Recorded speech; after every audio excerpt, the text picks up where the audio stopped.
The story of Filipinos in Washington, D.C. did not begin yesterday. It started a long time ago. After the Philippines became a territory of the United States in the early 1900s, a new chapter opened. The first Filipinos began to arrive in the nation's capital. They were called pensionados. These were bright students. The U.S. government sponsored them.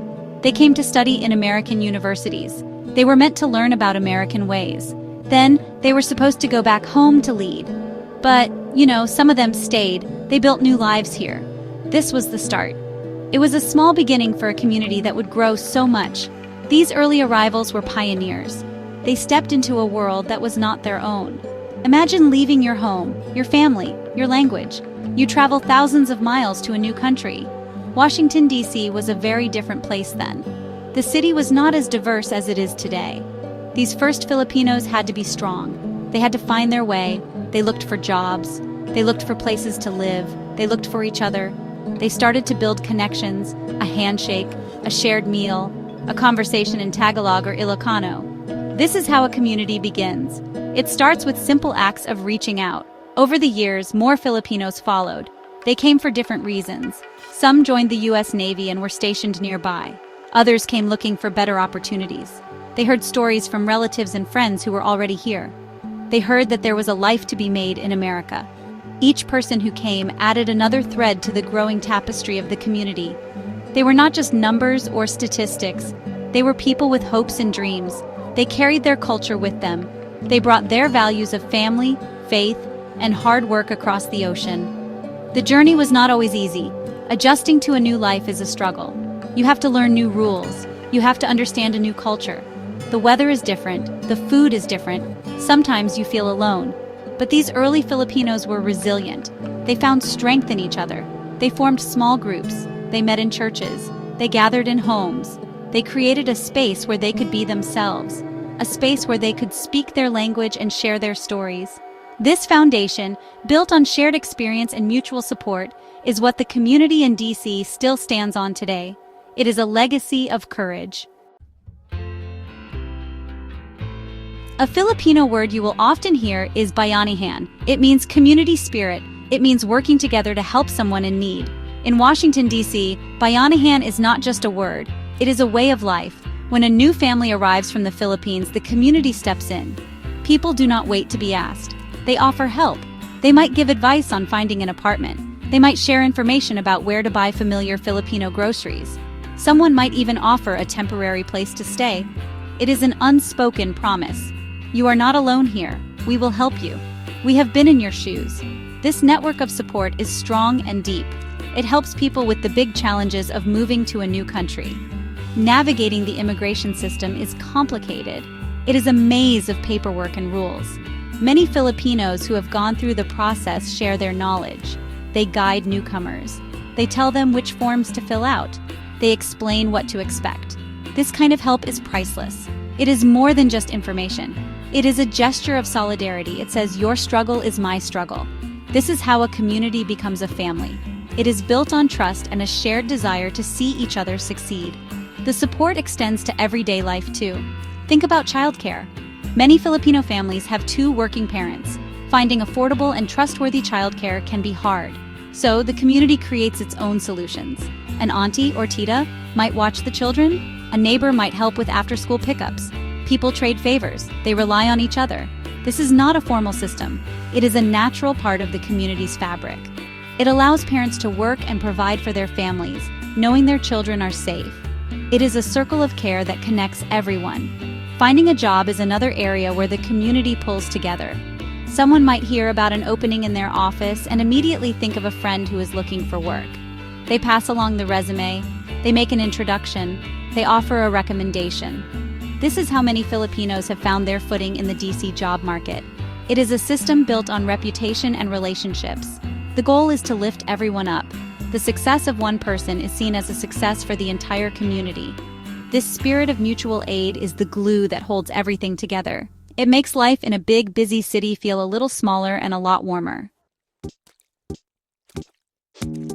In Washington, D.C., you will find Filipinos in many important jobs. They are a vital part of the city's workforce. A large number work in the federal government. They are civil servants. They work in agencies like the Department of State, the Department of Defense, and the Pentagon. They are policy analysts, administrators, and IT specialists.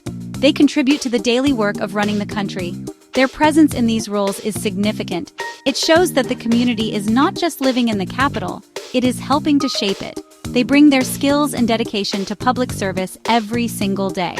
The healthcare field is another area where Filipinos make a huge impact. Walk into almost any hospital or clinic in the D.C. area, and you will meet a Filipino nurse. They are known for their compassion, skill, and strong work ethic. They are on the front lines of care. They look after patients with kindness. They work long hours. Their contribution to the health and well-being of the city is immense. Many came to the U.S. specifically for these roles, answering a call for skilled medical professionals. They have become the backbone of the local healthcare system. Their dedication is a source of pride for the entire community.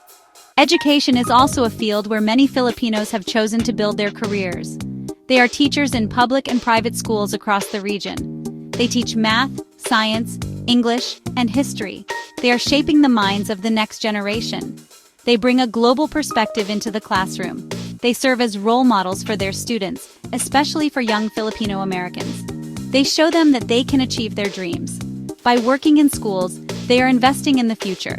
They are not just teaching subjects, they are teaching values. They are helping to build a more informed and compassionate society. Beyond their professional lives, Filipinos in D.C. are active in their communities. They form organizations to support each other and to celebrate their heritage. One important group is the Filipino Young Professionals of Washington, D.C. or FYPDC. This organization provides a space for younger members of the community to connect.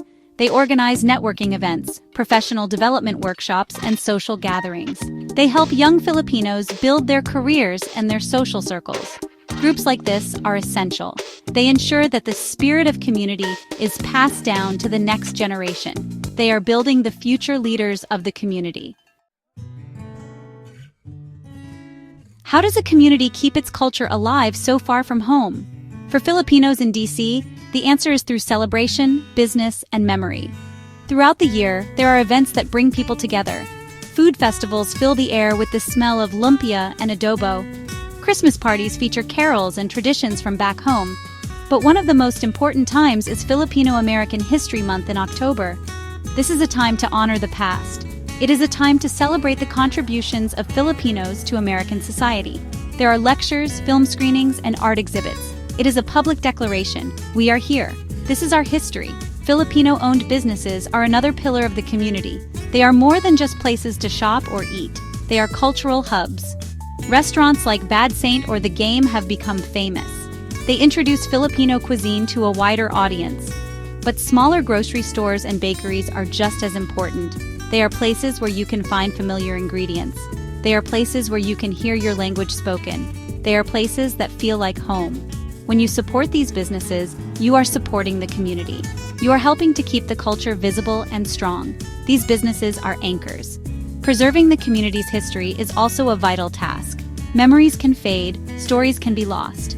That is why the work of people like Rita M. Cacas is so important. She created the Lolos and Lolas project. It is an archive. It collects old photographs, documents, and oral histories from the first generation of Filipinos in D.C. It saves their stories for the future. It ensures that the struggles and triumphs of the pioneers are not forgotten. An archive like this is a treasure. It tells the community where it came from. It gives young Filipino Americans a connection to their roots. It is a powerful way of saying, your story matters. In the end, what makes the Filipino experience in Washington, D.C. so special is this combination of things. It is the deep sense of community. It is the commitment to preserving culture. It is the powerful spirit of mutual support. Life in a big city can be anonymous. It can make you feel small. But for Filipinos in D.C., there is a network that catches you. There is a family that embraces you. There is a history that grounds you. This is what it means to build a home away from home. It is about more than just finding a job or a place to live. It is about finding your people. It is about belonging.